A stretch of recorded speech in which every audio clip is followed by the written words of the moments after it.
All right, let's move on to number 4, classifieds. What are the classifieds?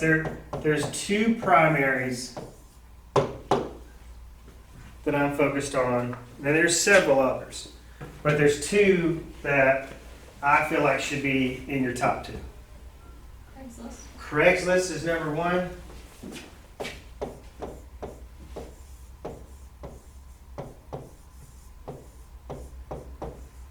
What do you think's number 2? This might be hard to get. Facebook Marketplace. There you go. God, Michelle. You might have to spin the wheel for that crap. That's good stuff right there. That is good. So Facebook Marketplace. I'm not really sure, and then this syndicates right to your buy, sell, trade groups. This would be interesting to watch, but I fully expected Facebook Marketplace to come in and squash Craigslist. That still may happen. But for right now, Craigslist is still in number one position. Okay? This one's pretty self-explanatory. You create the post. There are ways that I feel like, I have my opinions, let's say, the most effective ways to post a Craigslist ad. In your perfect week, which we've referenced during this class, it just talks about doing a Craigslist open house ad. Going back to your portal marketing, a lot of people go to Zillow to figure out what open houses are happening that weekend. So this would be another talking point to talk about in portals when you're talking to your sellers. And trust me, they'll beat you to that punch if you don't get intentional about it. All right. Last but certainly not least is your old school. This is your sweat equity stuff. This is more of your fundamentals, if you will. And I tell you, no matter whether you have a tech-savvy consumer or not, whether they're retired or a millennial, this stuff carries a lot of weight. Because it comes down to this. Words like hustle, grit, grind. Like you're not afraid to roll up your sleeves and go to work. And I just love this because you got to look at, let's use cultural conversations and cultural assumptions, cultural climates to our advantage. What is the cultural view of the overall American workforce? There's one word that would describe this. Lazy. Lazy. Blake, you don't get to spin the wheel because you got a hat. Yeah. Right? You're fine. All right, so lazy. So this creates an awesome opportunity. This is especially, that word lazy is applied to real estate agents often. Listing agents.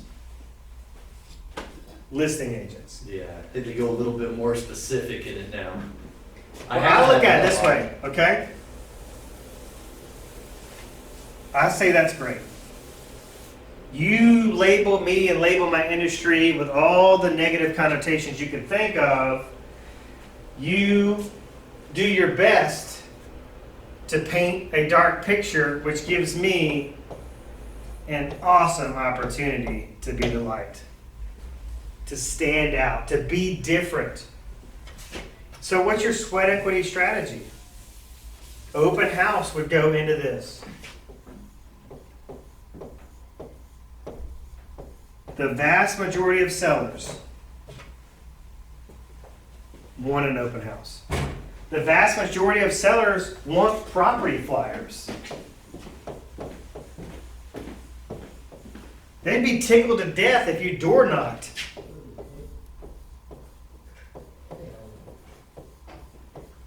Okay. One of my buddies that's coming to Impact, and speaking at Impact, door knocks businesses. He goes to all the local businesses around his listing and delivers flyers. He also delivers flyers for all his new listings to like hospitals and lawyers' offices and things like that. Circle dialing would go under this.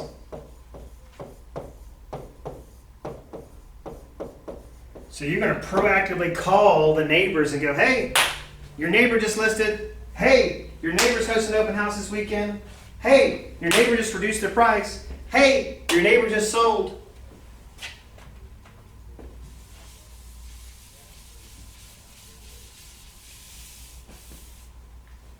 But this is just good old-fashioned hard work.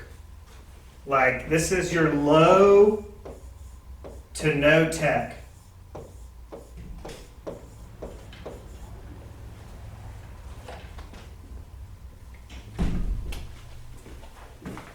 It's basically networking for your listing.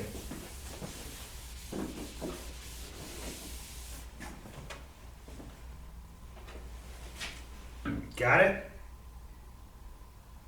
All right, let's talk about a bonus. This is going to be just a bonus to add in here because we're going to, at some point, going to get back to this market to where we need a post 90-day strategy. So the listing's on the market over 90 days. Remember these days? Michelle doesn't.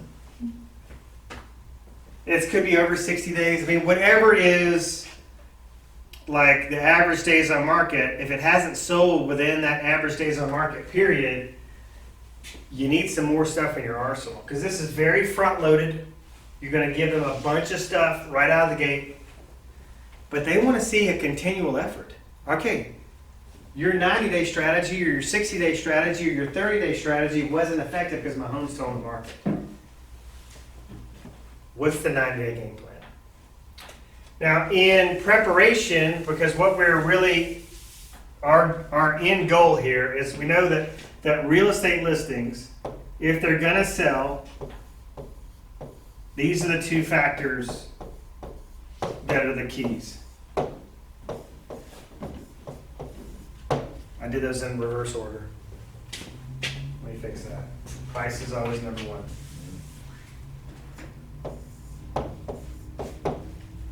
So our goal here is either to get them to raise the condition to meet the price or lower the price to meet the condition, the current condition. And sometimes it's a combination of both, right? We want them to paint that princess bedroom and we want them to lower the price. But they need to feel like you've done all you can do. So a lot of times you know you've done a good job of this when the seller, when you contact him and go, hey, it's time for us to, do a little extra. We're gonna have to go above and beyond to sell this home. And we want them to go, okay, Blake, I can see from all you've done. Because I'd want to email them like, hey, here's the blog article, review it, let me know what you think. Here's my YouTube video I just posted, review it, let me know what you think. So I'd be sending my seller links or weekly reports. I'm either talking to them on the phone or I'm sending them an email going, hey, this is what I did to sell your home this week. This is what's been going on. This is how many people called to sign. This is the feedback I've been getting from the showings. So you want to say, I've seen the feedback. You give me lots of reports, lots of things to look at. The marketing is stellar. It's got to be the price or it's got to be the condition. You want them to self-discover that for themselves so that when you go to ask for a decrease in price or an increase in the quality of the condition, that they already know what's coming. Number one, because you set this expectation in the listing appointment. Like, hey, if it doesn't sell in a certain period of time, we're going to have to revisit these things. Like, I told you need to paint it now. I told you need to replace the carpet now. I told you need to remediate this funky smell out now. You didn't want to do it. So after a certain days on market, if it hasn't sold, we're coming back to this. We're going to revisit this. And so you want, when If this has to take place, if this, come to Jesus, so to speak, has to take place, that they already know what they're in for. They already know, like, listen, we've seen it. You've done umpteen open houses, the flower box is constantly full, you're in constant communication, the images are beautiful, the videos are beautiful, your social media marketing is entertaining and funny, and it really resonates with people. You've shown it several times yourself, other agents have shown it several times, and again, we've read all that feedback. So you're right. Something's off here. We need to address this here, okay? Now, one tool that I have found that works really, really well at disarming, I think is a perfect word, disarming sellers, is a company called AdWorks. So whenever my team members come to me or they come to one of our leaders and they go, we need some extra marketing. Like the seller's hounding me for extra marketing. They're not impressed with what we've done, which is, we've already done so much, but whatever. Not going to argue. All right, here's what we're going to do. We're going to do a 1 to 2 week campaign on AdWorks, and then you're going to tell them about it. We're going to get them copied on the reports. You can copy, AdWorks sends out weekly reports. You can copy your sellers on this. So what this is a national advertising tool.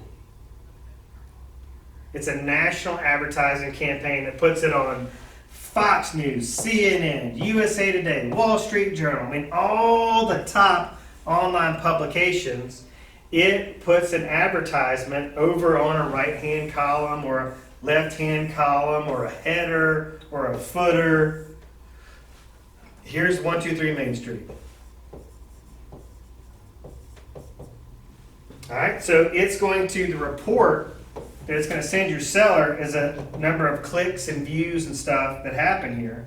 But an interesting thing that happens when a potential consumer clicks on this for more information, then it retargets them. So it follows them to Facebook with that ad. So it just follows them around the internet.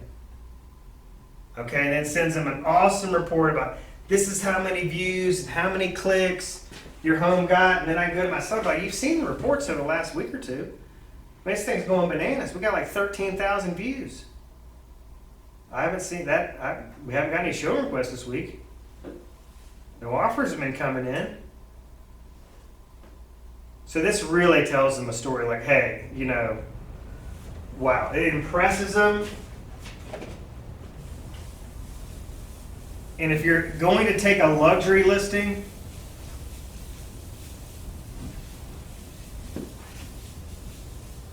you might want to do this right out of the gate. But one thing I think is pretty cool is at the end of a listing appointment, if you ask your seller or sellers, hey, Mr. and Mrs. Seller, is there anything that you hoped I'd mention today that I didn't?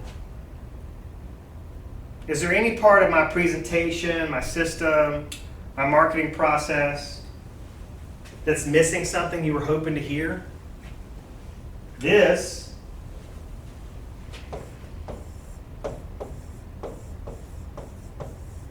is getting into discovery, but it's also a soft close.